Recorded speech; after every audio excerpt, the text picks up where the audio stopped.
2월 2일 월요일 기도 11조의 말씀은 누가복음 9장 28절로 29절의 말씀을 가지고 기도는 변하다라는 점을 가지고 우리가 함께 은혜를 받도록 하겠습니다.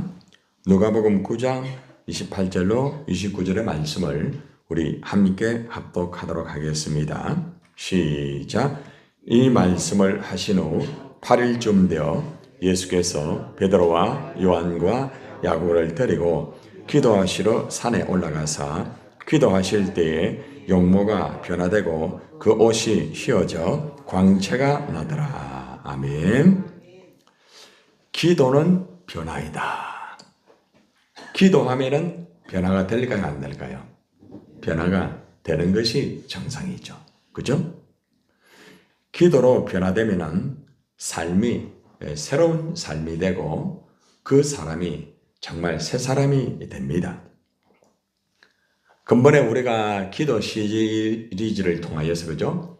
하나님 앞에 거룩한 삶을 살기 위해서 계속적으로 기도의 말씀을 우리가 묵상하고 또 이 기도의 말씀을 가지고 그죠? 우리가 계속해서 기도하고 있습니다. 특별히 이제 6월이 시작되는 오늘 월요일 하나님 앞에서 기도는 변하다. 이 말씀을 정한 이유는 6월에 한 달 동안 여러분이 살아가면서 더 하나님 앞에 기도하시면서 변화된 삶을 살기 위해서 이 말씀을 정하였습니다. 한 달 동안 여러분들의 삶을 돌아보세요. 내가 새해를 맞이해서 아마 여러분들은 다 열심히 변함없이 기도하신 분들입니다.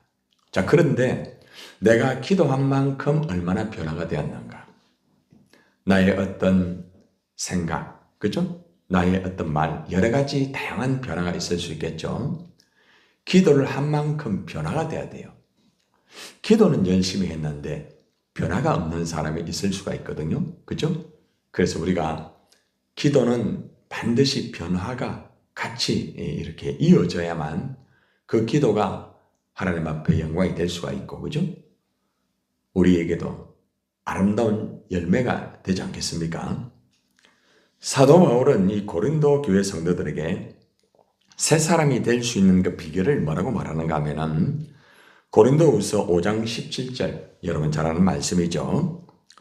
누구든지 그리스도 안에 있으면 새로운 피조물이라고 합니다. 그리스도 안에 있다는 것은 늘 예수님과 함께 한다는 거 아니겠습니까? 그리스도 안에 있다는 것은 예수님과 함께 또 교제하는 사람이며 또 예수님의 이름으로 늘 기도하는 사람일 것입니다. 그리스도 안에 있는 사람은 항상 말씀에 항상 붙잡혀 있고 또 그리스도 안에 있는 사람은 항상 예수님과 함께 그죠? 교제하고 기도하며 살아가는 사람이 그리스도 안에 있는 사람이죠. 그리스도 안에 있으면은 새로운 피조물이 된다는 거죠. 삶이 완전히 달라진다는 거죠. 이전 것은 지나갔으니 보라 새 것이 되었다. 그리스도 안에 있으면서 말씀을 붙잡고 그리스도 안에 있으면서 기도하고 그리스도 안에 있으면서 살아가는 사람은 언제나 새로운 피조물의 모습을 가지고 언제나 새 것이 된 그런 모습이에요. 한 해가 바뀌었다고 해서 내 모습이 새 것이 되는 게 아닙니다. 내 삶이 새로운 삶이 되는 게 아닙니다. 새해 내가 새로운 삶을 살아야지. 내가 정말 하나님 앞에서 나름대로 새로운 피조물의 모습을 보여야지. 말만 한다고 해서 되는 거 아니죠. 그죠? 하나님 앞에서 무단히 기도하고 내가 기도한 만큼 내 삶이 바뀌어지고 그렇게 될 때 그 사람이 새로운 피조물이고 그리고 그 사람이 그리스도 안에 있는 정상적인 사람이며 또 그 사람이 새 것의 삶을 사는 사람이라고 할 수가 있다는 것입니다. 예수님께서는 이 변화산상에서 정말 기도할 때에 실제적으로 이 제자들과 함께 이제 기도하는 모습이 오늘 말씀에서 나오고 있습니다. 오늘 말씀에 보니까 예수께서 베드로와 요한과 야고보를 데리고 기도하시러 산에 올라갔다고 말합니다. 예수님께서는 혼자 기도하지 않았습니다. 예수님께서는 함께하는 사람을 데리고 산에 올라가서 기도하였다는 겁니다. 기도하는 사람은 자기 혼자 기도하는 게 아니에요. 예를 들어서 목장의 지도자, 목자라고 하면은 함께 하는 목원들을 데리고 와야 돼요. 그죠? 예. 오늘 많이 데리고 왔습니다. 그죠? 여러분들이 하나님 앞에서 기도할 때 혼자 기도하면 안 돼요. 예. 굉장히 중요한 부분이에요. 나 혼자 열심히 기도하기는 하는데 함께하는 사람이 함께 기도하지 못한다고 하면은 뭔가 좀 돌아볼 필요가 있겠죠. 한 해가 바뀌었는데 여전히 내 혼자만 기도한다. 한번 생각할 필요가 있다는 거죠. 데리고 기도하시러 산에 올라가는 거예요. 데리고. 굉장히 중요한 부분이에요. 기도는 자신이 혼자 하는 것도 중요하지만은 함께, 그리고 또 아직 기도 못하는 사람, 기도할 수 있도록 계속적으로 건면하고 또 가르치고 그렇게 하는 부분이 중요합니다. 예수님께서는 변화의 삶을 살기 전에 자기 혼자 기도하지 않았습니다. 예수님께서는 함께하는 아직도 부족한 베드로, 아직도 연약한 그러한 요한과 야고보를 데리고 직접 산으로 가서 함께 기도하는 그러한 습관이 있었습니다. 참 중요한 부분이에요. 그래서 항상 지도자는 자기 혼자 일을 하려고 하면 안 돼요. 예, 아무리 일을 잘해도 함께하는 사람을 데리고 함께하는 사람을 건면하고 가르치고 이끌어가는 부분이 거의 지도자예요. 예. 그래서 여러분들도 내가 지금 기도하러 나왔는데 누구를 데리고 나왔는가 한번 돌아보세요. 누구를 데리고 나왔어요? 그죠? 그래서 예수님은 변화를 위하여서 함께 기도했다. 함께. 네, 함께. 변화는 내 혼자 되는 게 아니에요. 내가 변화되었다고 하면은 또 다른 사람을 변화시켜야 되는 거예요. 자꾸 건면하고, 자꾸 가르치고, 또 때로는 데리고 와야 되는 거예요. 그렇게 될 때에 공동체가 변화가 되는 거예요. 예. 그러니까 공동체가 변화가 없는 변화는 있을 수가 없잖아요. 그죠? 그래서 내가 변화되었다고 하면은 함께 하는 사람이 같이 변화가 될 수 있도록 하는 것이 너무 중요한 거죠. 뭐 가정에서도 마찬가지고 어느 공동체든지 마찬가지예요. 그래서 기도는 변화인데 가장 예수님의 그 첫 번째 모습은 함께 변화를 위해서 기도하러 갔다. 그것도 그냥 오라고 한 것이 아니라 데리고 가셨다는 거예요. 데리고 가셨다. 자, 그런데 이제 중요한 부분은 이 제자들을 데리고 산에 올라가서 기도하는데 예수님께서 기도하실 때에 예수님께서 변화가 되셨다는 거예요. 예수님께서. 지도자가 먼저 변화된 모습을 보여줘야 됩니다. 그죠? 예수님이 다른 사람을 변화시키기 전에 예수님이 기도하면서 변화된 모습을 보여주는 거죠. 그 모습을 제자들이 다 보는 거예요. 너무너무 귀한 거죠.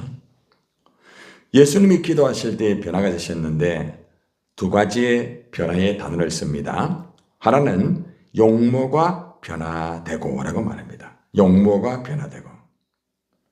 자, 그런데 누가복음 9장의 이 28절과 29절의 이 말씀을 연결해서 마태복음 17장 2절에 보면은 용모가 변화되었다라는 이 단어를 뭐라고 표현을 했는가 하면은 그 얼굴이 해같이 빛나며라고 이렇게 말하고 있습니다. 마태가 보는 예수님의 그 기도의 모습, 누가가 보는 예수님의 기도의 모습은 조금 표현이 다르죠. 그죠? 예. 누가가 보았던, 기록하였던 예수님은 용모가 변화되다. 용모. 우리 겉의 모습 전체가 용모를 안 합니까? 그죠? 용모. 근데 마태는 용모라고 말하지 않고 그 얼굴이 해같이 빛나며라고 말합니다. 그 얼굴부터가 환하게 비춰졌다는 거죠. 그죠? 예. 자, 그리고 또 한 가지 변화의 모습은 그 옷이 휘어져 광채가 나더라. 이렇게 본문에서 말씀을 하고 있습니다. 근데 동일한 이 광경을 기록한 마가가 본 것은 조금 더 표현이 비슷하지만은 조금 더 상세하게 나와 있습니다. 마가복음 9장 3절에 보니까 그 옷이 광채가 나며 세상에서 빨래하는 자가 그렇게 희게 할 수 없을 만큼 매우 휘어졌다. 이렇게 표현을 하고 있거든요. 아주 정말 희게 된 모습을 보여주고 있다는 것이죠. 예수님이 기도하실 때에 얼굴이 변화되고 옷이 광채가 나며 희게 빛나는 모습이 변화되었다. 자, 이것은 뭘 말하는 걸까요? 단순하게 겉의 모습만 바뀐 것을 말할까요? 이것은 예수님의 본래적인 그 신성의 영광, 신성, 하나님임을 이렇게 보여주는 그 영광이 드러난 사건이에요. 단순하게 얼굴만 환하고 단순하게 전체의 옷과 이런 것들이 깨끗하게 된 그러한 것으로 끝난 것이 아니고 그의 변화된 모습은 하나님의 영광의 모습이 실제적으로 그들에게 나타났다는 거죠. 단순한 인간적인 변화가 아닙니다. 인간적인 변화가 아니에요. 인간적인 변화는 자꾸 그저 변질될 수도 있어요. 그런데 하나님의 아들임에 확정하는 그러한 변화라는 거죠. 기도하는 가운데 하나님의 영광이 드러났다. 쉽게 말하면 예수님이 기도하시는데 하나님의 아들임의 그 신성의 모습이 나타났다는 거죠. 자, 이것을 우리에게 한번 적용해 볼까요? 그냥 우리가 기도하면은 얼굴이 환해지는 것으로만 해석하지 말고 기도하면은 여러분의 옷 이것이 깨끗하게 보이는 그런 모습만으로만 이해하면 안 돼요. 뭘 말할까요? 앞에서 해석한 것을 적용하면은 기도하면은 우리에게서 어떤 모습이 나타나야 된다. 아, 저분은 하나님의 자녀이구나. 이렇게 적용될 수 있는 거예요. 여러분들 기도하면은 기도한 다음의 모습들이 변화된 모습들이 그냥 단순한 육체적인 변화라고만 생각하면 안 돼요. 그죠? 우리가 뭐 얼굴이 변하는 것은 얼굴을 깨끗하게 씻으면 한 번입니다. 아마 오늘 또 같이 만나면은 아마 굉장히 아마 자고 보면은 아마 기뻐할 거예요. 저도 참 오랜만에 이제 보기 때문에 그렇습니다. 얼굴만 쳐다보고 목사님이네요. 이래요. 이것보다도 만나볼 때 그분의 모습에서 하나님의 영광이 드러나는 목사님의 모습. 그죠? 저에게도 마찬가지겠죠. 그죠? 김 목사 아마 이럴 게 틀림없이 아마 제가 가면은 목사님 이러면서 한번 아마 같이 끌어안을 것 같아요. 성시화할 때에 참 목사님이 저를 좋아했어요. 김 목사 복음을 위해서 그래 앞장서니까 정필도 목사님과 같이 그래 일을 할 때 우리의 모습 속에서 하나님의 그 영광의 모습이 드러나야 되는 거예요. 참 중요한 부분 아닙니까? 그래서 여러분들이 다시 한번 내가 목사이기 전에, 전도사이기 전에, 중직자이기 전에, 직분자이기 전에 내가 기도할 때에 내가 어떤 모습으로 변화된 모습이 나타나고 있는가? 그런 것들을 다시 한번 돌아볼 필요가 있다는 거죠. 자, 그런데 문제가 있습니다. 분명하게 예수님은 기도할 때에 용모가 바뀌고 얼굴이 바뀌고 그 옷 자체도 바뀌면서 하나님의 아들이심을 보여드리는 모습들이 드러났어요. 그죠? 얼마나 참 놀라운 모습이에요. 그런데 그 모습을 그들이 보면서 굉장하다. 여기에서 초막셋을 쪄가지고 하나 엘리야를 위하여서 모세를 위하여서 예수님을 위하여서 초막셋을 짓고 여기에서 우리 막 평생 살았으면 좋겠습니다. 참 그런 말도 하고 여러 가지 그렇게 합니다. 자, 그런데 문제는 뭔가 하면은 정작 본인들은 기도할 때 변화가 되었는가? 함께하는 사람들의 변화가 되었는가? 참 중요한 부분이에요. 이상한 것은 예수님하고 같이 기도하는 대로 변화가 되지 않았다는 거죠. 그렇죠? 여러분 초막셋을 짓고 여기에서 있겠습니다 하였던 유명한 고백 알죠? 그죠? 예, 베드로 그런 말을 합니다. 목사는 예수님을 위해서 하는 것 같아요. 그런데 실제적으로는 이 복음의 사역에서는 거의 문제가 있는 거예요.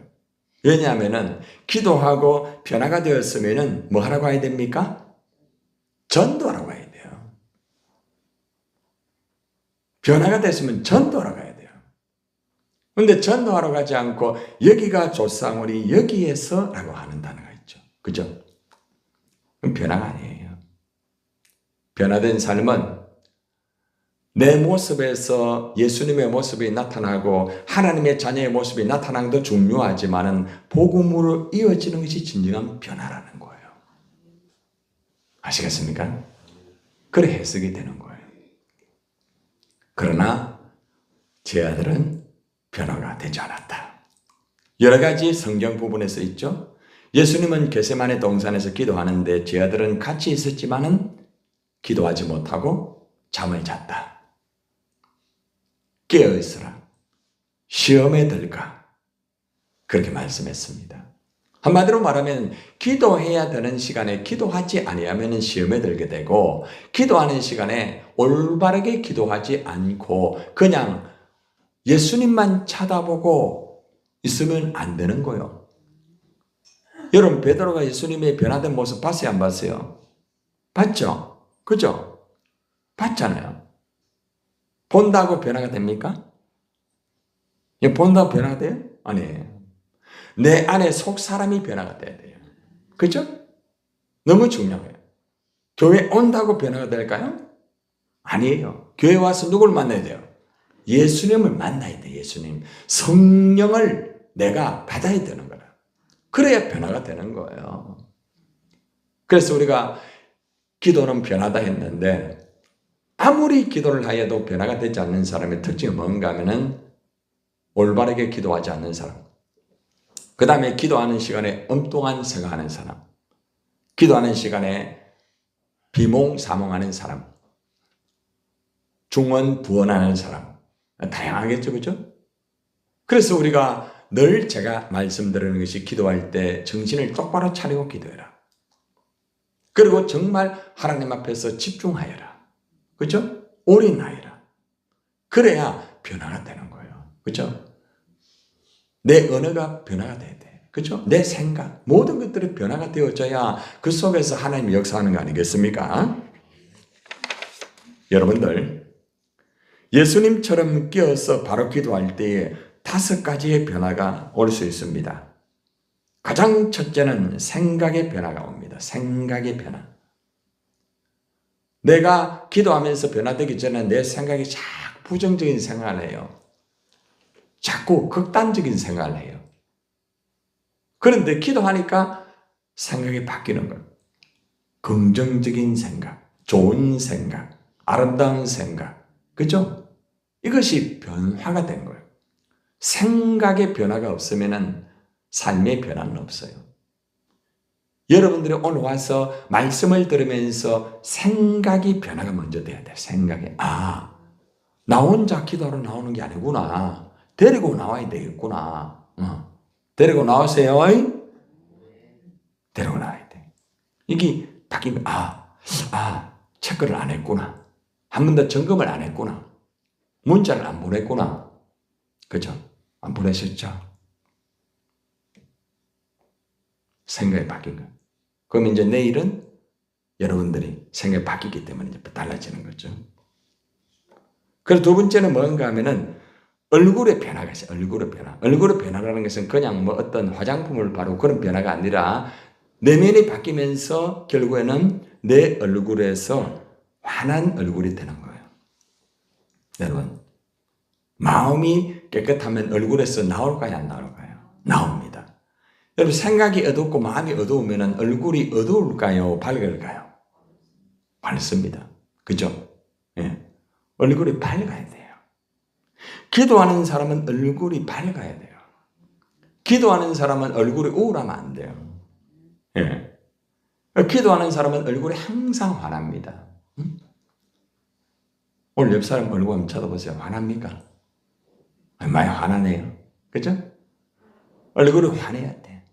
기도하는 사람 특징이야. 근데 기도하는 사람이 얼굴이 찡그러져 있고, 얼굴이 우울하고, 얼굴이 상당히 고독한 얼굴이고, 이래 되면 안 돼요. 기도하는 얼굴은 환하다. 이게 정상입니다. 그렇잖아요. 모세가 시내산 가서 기도하고 하나님 말씀 받잖아요. 그죠? 그럼 내려왔을 때 그 얼굴이 너무 환해가지고 사람들이 어떻게 해요? 쳐다보기가 힘들 정도로 너무 환해했다는 거예요. 그죠? 여러분, 굉장히 존경스러운 사람들을 쳐다보면은 감히 딱 쳐다볼 수 있어요? 보통 어떻습니까? 감히 쳐다보기가 좀 죄송스러울 만큼, 그죠, 그죠? 그게 위엄이라는 거죠. 권위라는 거예요.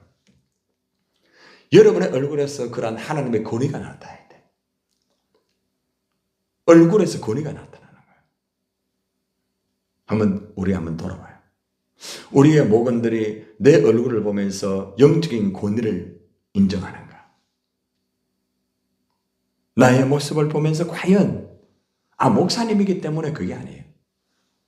권위가 얼굴에서 나와야 돼. 너무 중요한 거죠.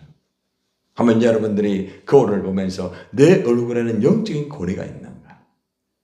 말씀만 전하는 게 아니라 영적인 권위. 얼굴이 정말 환하면서 온화하면서, 그죠? 그런 얼굴이 되어야 됩니다. 세 번째는 언어의 변화가 옵니다. 언어의 변화. 부정적으로 말하고, 자꾸 힘들게 말하고, 어렵게 말하고, 자꾸 미워하는 말을 하고, 짜증내는 말을 하고, 그런 말을 하는 게 아닙니다. 말을 할 때 언제나 좋은 말, 사랑하는 말, 위로하는 말, 격려하는 말, 때로는 책망의 말도 필요해요. 그죠? 너무나 중요한 부분이에요. 그래서 변화는 언어에서 와야 된다. 언어의 변화가 굉장히 중요한 거죠. 언어는 사람을 살리기도 하고 죽이기도 하는 거예요. 생각과 얼굴과 말이 바뀌게 되면 삶이 변화가 옵니다. 삶이 바뀌는 그 사람. 기도하는 사람은 삶이 변화가 와요. 전에는 세상 사람들 막 쫓아다니고 놀러다니고 그랬는데 기도하다 보니 그 사람의 삶이 달라져요. 우리 새신자들 중에서 보면은 몇 사람이 삶이 달라져 있더라고요. 제가 우리 새신자들하고 대화를 하면은 새신자들이 굉장히 속에 있는 깊이 있는 말을 해요. 이점자 어머니 같은 경우는 이제 그런 말 하더라고요. 어제 제가 최종적으로 이제 다음 주 목장으로 가는데 그동안 말씀 듣고 한번 말씀을 해봐라고 하면서 그 다음에 제가 예수님 이제 중생을 한 것과 예수님을 믿는 것과 천국과 그에 대해서 정확하게 체크를 다 했어요. 그러니까 하는 말이 뭐라고 하면 전에는 그냥 교회 왔습니다. 좋은 일을 하기 때문에 솔직하게 왔습니다. 그래요. 근데 목사님 지금은 아닙니다. 지금은 예수님을 믿습니다. 이러더라고요. 참 중요한 거예요. 예. 그래서 불교 다니시는 두 분 아닙니까? 그죠? 그 두 분이 그런 고백을 하더라고요. 이제는 예수님을 분명히 믿습니다. 오늘 밤 죽어도 천국 갑니다. 그리고 이제 여러분 목장에서 열심히 하십시오. 거의 안 빠지고 열심히 했어요. 예. 얼마나 열심히 하는지 몰라요. 여러분 굉장히 중요한 거예요. 삶이 바뀌는 거예요. 기도하면 삶이 바뀌는 거예요. 여러분 목원들도 삶이 바뀌도록 해야 되는 거예요. 막 열심히 가르치기는 가르치는데 과연 변화가 얼마나 있는가를 돌아볼 필요가 있어요. 그렇죠? 그래서 목장 모임을 할 때도 그들이 변화될 수 있도록 참 중요한 거예요. 어저께도 한국 목장에서 조금 힘든 부분이 있어서 그 당사자를 불렀습니다. 불러가지고 책망을 하면서 또 격려하면서 그의 속에 있는 것을 끄집어내가 얘기를 했어요. 당신은 이것 때문에 그렇지 않느냐? 왜 거기서 회개하더라고? 가서 사과해라. 가서 사과를 하더라고. 그게 바로 변화예요. 변화. 그래서 마지막의 변화는 뭐냐? 인생의 변화입니다. 삶이 변화가 되면 마지막에는 인생이 완전히 바뀌는 거예요. 5가지. 따라해보세요. 생각과 얼굴과 말과 삶과 인생의 변화가 온다. 아멘. 여러분들 오늘 기도하여서 우리가 먼저 변화 이미 되었습니다. 되었습니다. 이제는 여러분들이 데리고 와서 그 사람들을 변화시키세요. 그렇게 할 때 역사가 이루어지는 거죠. 변화는 고여있는 물이 아닙니다. 고여있는 물은 썩습니다. 변화는 흘러가는 물입니다. 기억하십시오. 변화된 모습이 흘러가야 돼. 다른 사람을 변화시키는 여러분 되기를 주님의 이름으로 축원합니다.